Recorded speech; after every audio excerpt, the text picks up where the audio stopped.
Ever feel like you're in an impossible situation? Like the odds are stacked so high against you? There's no way out. Well, today we're diving into a story about a queen who faced just that, and what happened next is pure movie magic. This is the incredible turning point in the story of Esther. So, where did we leave off? Esther, a Jewish queen in a foreign land, has just learned of a plot to annihilate her people, orchestrated by the king's wicked advisor, Haman. Her cousin Mordecai has challenged her. Who knows? Perhaps you have come to royal dignity for just such a time as this. No pressure, right? After fasting and praying for 3 days, Esther makes her move. She puts on her royal robes and walks uninvited into the inner court of the king. This was a life-or-death gamble. Approaching the king without being summoned was punishable by death. You can just imagine her heart pounding with every step. The tension is sky-high. But then, the king sees her. Instead of anger, he is filled with favor. He extends his golden scepter to her, a sign of acceptance, and asks, "What is it? Queen Esther, what is your request?" "It shall be given to you, up to half of my kingdom." Wow, talk about a warm welcome. But Esther is wise. She doesn't just blurt out her massive request right then and there. Instead, she plays it cool. She says, "If it pleases the king, let the king and Haman come today to a banquet that I have prepared for him." Haman is on top of the world. He's been invited to an exclusive banquet with the king and queen. He goes home boasting to his friends and family about his wealth, his sons, and how the queen invited no one but him to dine with the king. He's feeling pretty great. Except for one thing. On his way out of the palace, he sees Mordecai, the Jew who refuses to bow to him. This one man's defiance completely ruins Haman's mood. He complains to his wife and friends, who give him some truly terrible advice.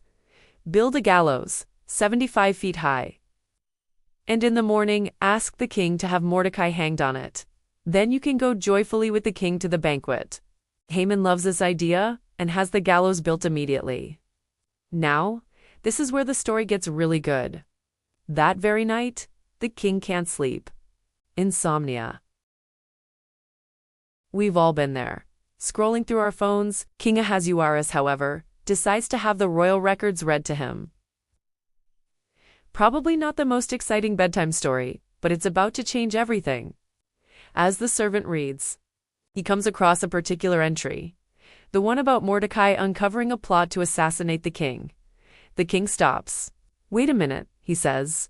"What honor or recognition has been given to Mordecai for this?"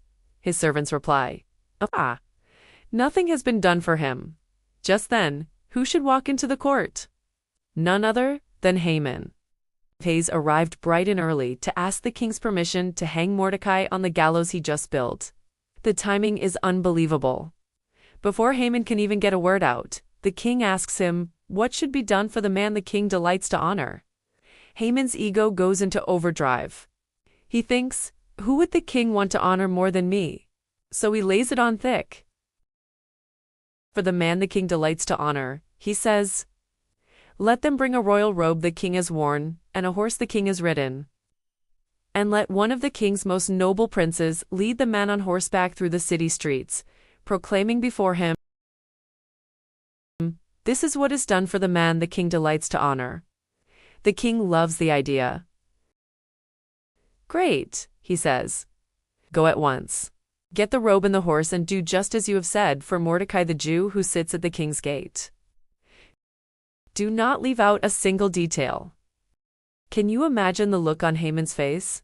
The man he was about to ask to have executed, he now has to publicly honor in the most extravagant way possible. Haman has to take the royal robe and horse, find Mordecai, and parade him through the city, shouting his praises. It's the ultimate, most humiliating reversal. After this mortifying task, Haman rushes home, his head covered in shame. His grand plans are starting to crumble. This part of the story is such a powerful reminder of how things can turn on a dime. While Haman was plotting destruction, a sleepless night and a dusty old record book were being used to set up his epic downfall and Mordecai's incredible elevation. It shows that even when things look bleak and the enemy seems to be winning, there are things happening behind the scenes that we can't see. A plan is unfolding. What happens next at Esther's second banquet will seal Haman's fate for good. Thanks for watching. If you're enjoying this series, make sure to like, subscribe, and hit that notification bell so you don't miss the dramatic conclusion to Esther's story. See you next time.